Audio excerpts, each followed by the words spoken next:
Assalamu alaikum. Good afternoon. Welcome again to the second session for today for the Colloquium of Democracy and Social Justice. And as mentioned, for this session we will be discussing on Islam, democracy, and social justice. As introduced earlier, our panelists today would be Brother Ahmad Fuad Rahmat from IRF, and he is also the managing editor for Project Dialogue, one of our sister projects with IRF. And the next we have Professor Syed for Alatas again with us today. Also Professor Tajuddin Rasdi, who will be, all of them together, will be discussing today's topic.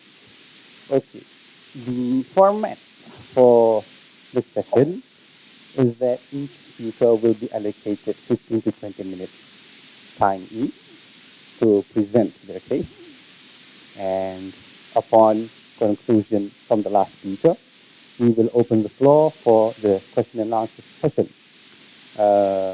Regarding the language, it will be free flow. You all can bombard your questions in any languages that our speakers today understand. So who knows if some of us even speak Swahili, and we have some people who speak Swahili, it shouldn't be a problem as long as the speakers understand what the question is. Okay. So without further ado, I would like to invite our first speaker for today, Brother Fuad Rahmat, to present his speech. Thank you. Thank you, Mr. Moderator. I actually have...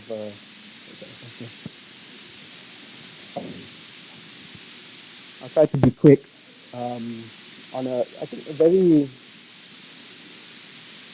important issue, important aspect of social justice. Okay, bila kita kata social justice, keadilan sosial, apakah faksi keadilan sosial? Apakah yang bezakan rujukan kiri dengan rujukan politik kanan? Ya? Jadi bagi social justice, people yang who care about social justice, the main thing is equality. Ataupun dalam bahasa Melayu kata kesetaraan.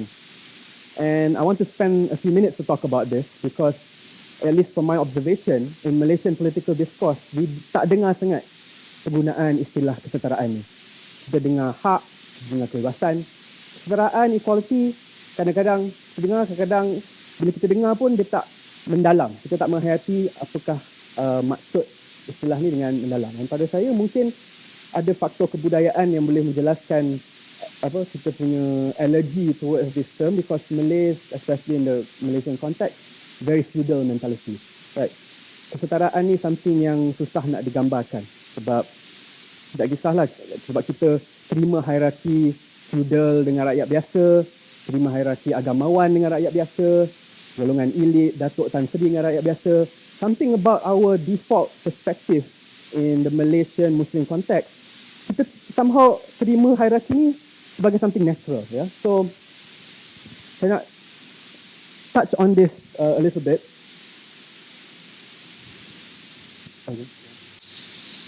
To just explain some of the reactions yang saya dengar. Ya? Orang macam tak faham. Semua sama. Ya? Adakah kesetaraan tu maksudnya tak ada perbezaan langsung antara kita? Ataupun adakah ini maksud komunis, radical equality, ya? Di mana there's no class distinction? Ya? Orang kata tak practical ataupun terlalu idealistik. Kalau ada orang pernah kata orang kaya darjat lain, macam sama orang kaya yang cakap lah kan. So, I want to get to the bottom of this by trying to discuss, next slide please. 3 questions very quickly, kalau boleh, kalau sempat.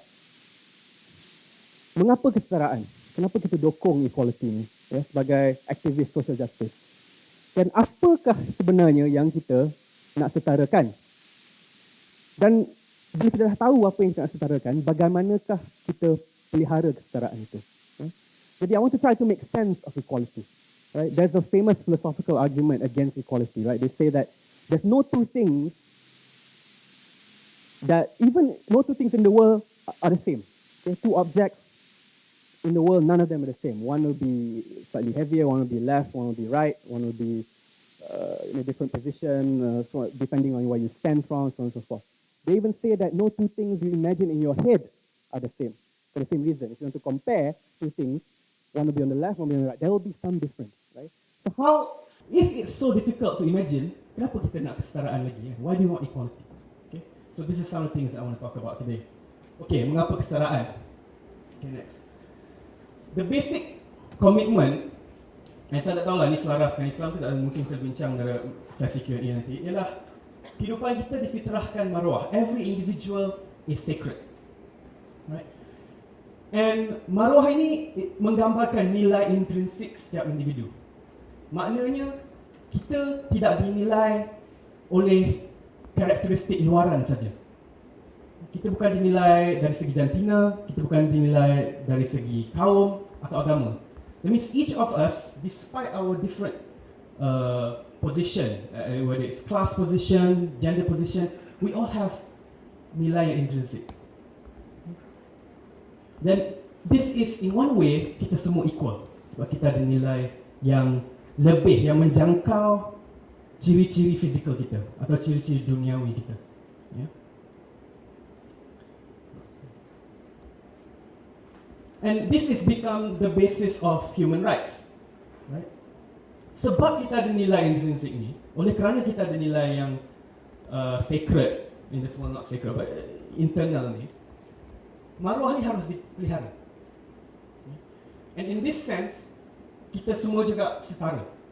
Because not only do we have intrinsic value, semua, each individual ada naluri untuk mempertahankan maruah ni, mempertahankan nilai intrinsik ni. And this is what we mean by intrinsic, inalienable. When they say inalienable human rights, it's like yang tak boleh diasingkan. Okay, go on. Okay, next.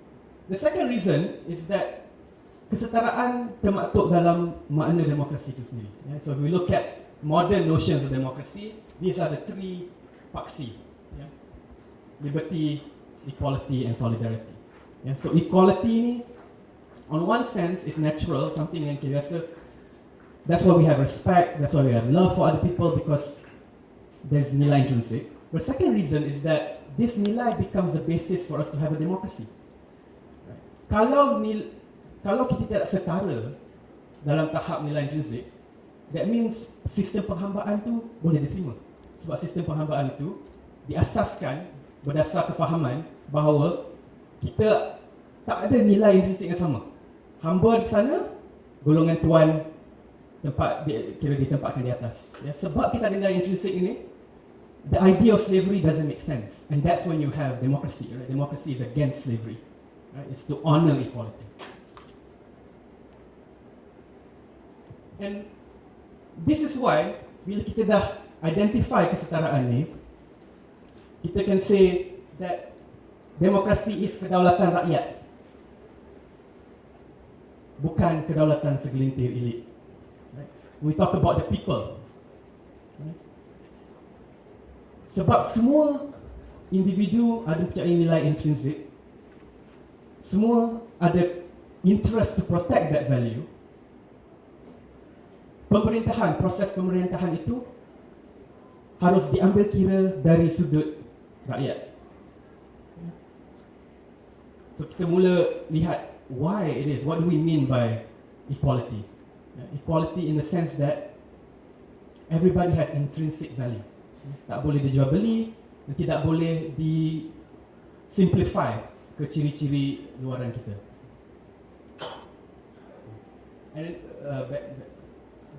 And this is another frame, equality in terms of dignity, equal dignity. And this, when you identify this, you see that the project of social justice is to preserve this. Apabila ada penindasan, ada perbezaan darjat dalam maruah. Right? Orang yang ditindas tu rasa maruahnya macam violated. Right? Maruah dia tidak di-respect. Right? So when we think of people yang kalau either they suffer from police brutality, or they're refugees, or they are migrant workers yang tidak ada beri hak, apa yang sebenarnya berlaku ialah maruah mereka tidak ada pelihara, intrinsic value dia. Kita tak kata, oh pada muka lah memang dia memang patut macam tu pun. Right? No, we don't say that because we know that walaupun dia refugee, walaupun dia migrant worker, nilai dia lebih daripada itu, nilai individu tu. Jadi itulah equality yang kita mahu pelihara. Okay. Sekarang kita tahu kenapa kesetaraan. Kita nak tahu dalam konteks yang lebih konkret, apa yang kira ada level of dasar yang harus disetarakan. First thing is kuasa. Proses pemerintahan tidak boleh dimonopoli mana-mana individu. Kuasa tidak boleh diwarisi. Dan rakyat harus termasuk dalam proses memerintah dan penguatkuasaan. So again, just to summarize so far, we all have equal dignity. We all want to protect it. Democracy is the process where everybody gets a chance to protect their equal dignity.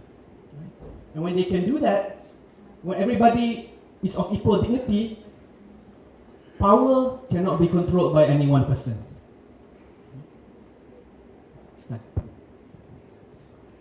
Tapi apakah kuasa tu? Apakah makna kuasa tu? Adakah dia terhad pada undi? Adakah dia kuasa materialistik, duit, atau ada pangkat, ataupun the freedom of choice? Right? So we talk about democracy, we talk about government of the people, power of the people. But what does power mean? Nobody really stops to ask that, right? So when you ask Malaysians, okay, is this Malaysia democracy? Okay, it's democracy. Okay, what does democracy mean? It means power of the people. What does power mean? Right? We say, well, most of the time we give the power to somebody else to run our lives, right? But we forget that sebenarnya kita yang ada kuasa tu, patutnya. Tapi biasalah mentality orang Malaysia ni very feudal, dia suka hierarchy. So kita ingat we work for the politicians. Tapi if you look at democracy as it's supposed to mean, politicians work for us. Yeah? Anyway, let's move on. Next.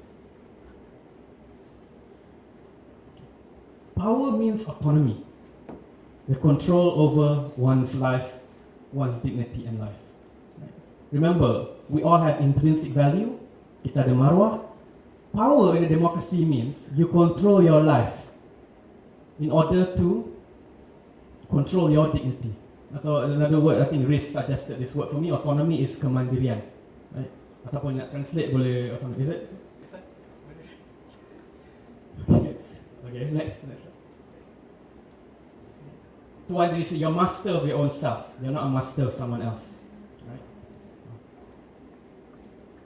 And autonomy, what does it mean? Okay, I'm going to give one definition, right? And that is Amartya Sen punya capabilities approach. Right? What do you mean to be in control of yourself? Okay, go on. Kebolehan, kemampuan menjalani hidup yang bahagia. Membuat pilihan hidup dalam keadaan yang bermaruah. Right? That means it's not just voting, it's not just speaking. To have power means you're in control of your life. Right? And this is not just having a job, this is not just having money. And this is the key point I want to make here. Maybe we can talk about this later. Go on. Sampai apabila kita fikirkan apa yang harus disetarakan, ialah ini. Inilah yang at the end of the day yang harus disetarakan. Everybody must have this for there to be social justice. Kebebasan daripada keperluan asas, right? Makanan. Or let's put it this way. Kebebasan daripada kedesakan dalam mencari keperluan asas. Let's put it that way, right? Because some people, they live just so that they can afford food. They cannot do much else. They're bound by the search for food. Right? Second is kebebasan daripada kejahilan. Kebebasan daripada prejudice dan kebebasan daripada hidup yang tidak tertekan. So when you say, I want to preserve my autonomy, is you want to be in control of your life. That means you must be free from all these things. And this is one of the things, on one side note, is that the socialist project is about this, to free yourself from this. Right? Not just freedom to speak, but freedom from being ignorant, freedom from being desperate to search for food. Right? You can have a job, ada kerja, gaji pun okay, 2,000 lebih or something, but you still have no control over the economic process sebab inflation, sebab ada corruption. Jadi walaupun you ada kerja, you ada kebebasan bersuara, you still tak ada control over your life. Right? So, do you have power in that case? Right? Even if you make a certain amount of money every month with your job, you can have the freedom to speech, the right to write on your blog, on your Facebook, but you're not in control of your life. Right? Being in control of your life is to be free from all these factors that makes your life, that throws your dignity into question. Right? So think of migrant worker, kerja buruh yang diimport dari Nepal, dari Indonesia, yang datang kat Malaysia ni kerja kuat, tak ada hak. Gaji dapat, tapi hidup macam binatang. Right? So they're not free. Tak ada autonomy. Because hidup dia tergantung kepada sistem ekonomi yang tidak adil. Jadi walaupun dia ada kebebasan secara, in general, hidup dia tak bermaruah. They don't have autonomy.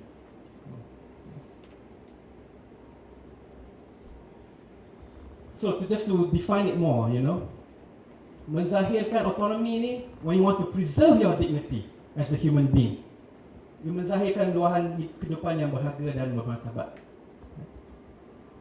So you claim the power in the political process.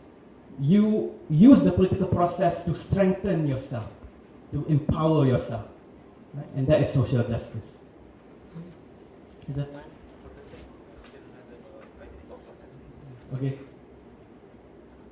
sama ada contoh, kadang-kadang we're so bound by basic needs, kerja asas, that we don't have time for family or community, right?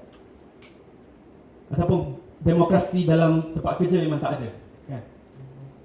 Demokrasi dalam arena politik ada, boleh mengundi, tapi kat kerja tak boleh bersuara, tak boleh berpendapat, right?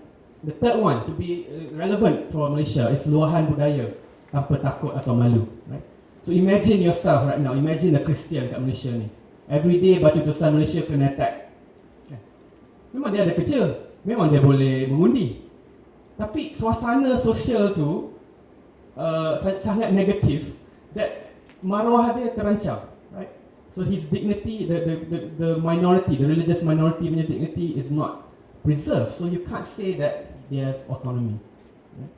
Yang inilah kita, when we talk about kesetaraan in modern politics, in general, this is what it means, right? To be, everybody must have an equal chance to be in control of their lives. And then, apabila kesetaraan itu tidak dipelihara, mulalah jadi penghambaan, rasisme, prejudice, penindasan. Because some people, dignity, we just don't care about. We don't care about. So it becomes hierarchy. Harga diri orang lain tu lagi rendah daripada harga diri kita. Mungkin kita tidak fikirkan benda ni secara conscious, secara literal. Tapi memang ada dekat, in our instinct maybe, that we automatically think, orang Cina, should not be given any rights. Orang India, we can disregard their rights. The police can treat them like crap. Right? We just, at the back of our minds, we somehow programmed. Right? Because we don't acknowledge their dignity. So that is what equality, the whole equality project is about.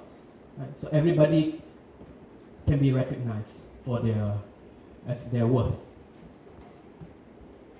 Miskinan, of course, is another one as well. Right? Sexism was already sexism, right? When you look down on somebody because of their gender, right? In case usually women, right? And women, this is, I think most Muslims accept this, right? And their minds are like, okay, women are, they just jaga rumah cukup lah, tak payah kerja, tak payah banyak pendapat, tak payah buat tu, dia just bawa anak jaga rumah, right? And that's a kind of, you think, that's actually yang merendahkan martabat orang lain. There's no equality there, right? So the project of equality, to use the example, is to lift up the status of women to be equal to that of men, right? The value of that, right? So think of that instance in other contexts, right? Okay. Race ke, migrant workers ke, so on and so forth. Alright. Now, how do you protect equality? First thing is rights, right? Second thing is recognition. And keadilan sosial memerlukan dua. Dua ni paksi penting dalam keadilan sosial untuk memelihara kesetaraan. Okay. Rights, as we know, relationship between the citizen and the state, right, is protected, right? and keamanan, kesamaan di sisi undang-undang, pelindungan daripada salah guna kuasa is part of rights. The second one, the more important point I think is recognition. And this is horizontal. So rights, we can think of rights as primarily vertical, but recognition is horizontal, where it's concerned with hubungan sesama rakyat, right? So for kesetaraan to really be effective, I must recognize the dignity of every other human being yang I jumpa. So sometimes kan kita boleh kata, you can have the rights but I don't respect you. So LGBTQ, biarlah dia buat apa. Orang macam tu memang gila pun, you know. So we let them have their rights. The state does not protect them, but we look down on them, right? The same thing what we do with Chinese and Christians, right? Biarlah dia buat apa sekali lah, you know, these people uncivilized or whatever. You know, so we give them rights, but we don't recognize them. To recognize them is to say, okay, you respect them, right? You learn to love them. You learn to learn more about their culture. You see that their way of life ada nilai, right? Because you see that they are individual yang bermaruah, and you want to honor it, and that's what recognition is about. You don't just want to say leave them alone. That's a good thing, and you're better than violence, right? But you also want to build solidarity, right? You want to love your neighbors. You want to reach out to them, right? So recognition is that second aspect.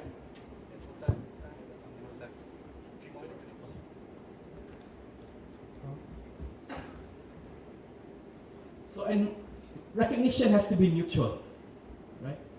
So I must recognize, the worker must recognize the boss must recognize the worker. The Malay must recognize, the Indian must recognize. Right? There must be a mutual appreciation. Identify the other person sebagai manusia yang berharga, bukan orang yang kaum lain atau orang yang agama lain. Right? So bila hak dipelihara, pengiktirafan harga diri itu dipelihara, situasi akan jadi lebih setara. And this is what solidarity means. Kebahagiaan kita tergantung kepada kebahagiaan orang lain. We are not happy unless our neighbours are also happy. Kat Malaysia ni the opposite. Kebahagiaan kita tergantung kepada kesengsaraan orang lain. Kita nak tengok orang lain tu tak dapat hak bahawa kita bahagia. Tak. If you talk about project of equality, we must have empathy and solidarity. That means bila kita dengar our Christian brothers and sisters, they are oppressed, our Hindu brothers and sisters, they are oppressed, we should be gelisah, we should care, right? Because we recognize that diorang ni pun manusia, ada harga diri dan maruah tu harus dipelihara oleh sistem dan community, right? That is the modern egalitarian project.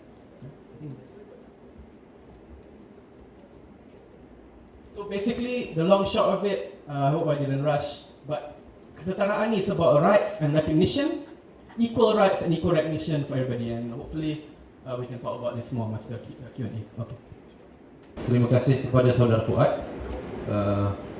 Presentasinya tadi memang penuh bersemangat, dan saya amat mengharapkan kita dapat mengambil intipati apa yang cuba disampaikan oleh saudara Fuad sebentar tadi.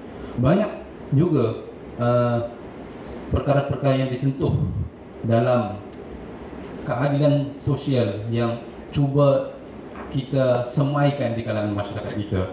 Dan dalam ucapannya tadi, presentasinya, 3 perkara utama yang menjadi titik fokus saudara Fuad adalah mengenai mengapa perlunya kesetaraan, why equality, kemudian apakah yang hendak kita setarakan, dan yang ketiga, bagaimana kita memelihara kesetaraan itu.